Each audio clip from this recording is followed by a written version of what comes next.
નમસ્કાર, જય હિન્દ, જય માતાજી। ગાંડી ગીરમાં ઊભો છું। ખાસ એક બહુ હરખની વાત વ્યક્ત કરવા માટે આવ્યો છું।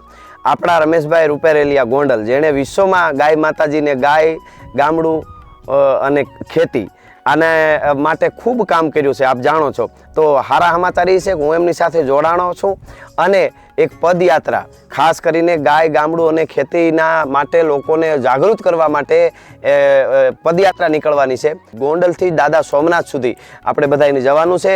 એમાં આપણે વચ્ચે ડાયરા કરશું। એ યાત્રામાં હું પણ જોડાણો છું, આપ પણ બધા જોડાવ। 25 ડિસેમ્બરથી 11 જાન્યુઆરી ગોંડલથી સોમનાથ માટે આપણે ગીર, ગામડું અને ખેતી એનું સંવર્ધન કેમ થાય અને લોકો 100 વર્ષ સુધી પહેલાં જીવતા એમાં અત્યારે કેમ જીવી શકે, આપણે ઝેર ખાતા કેમ બંધ થાય, એના માટેની આ યાત્રા છે।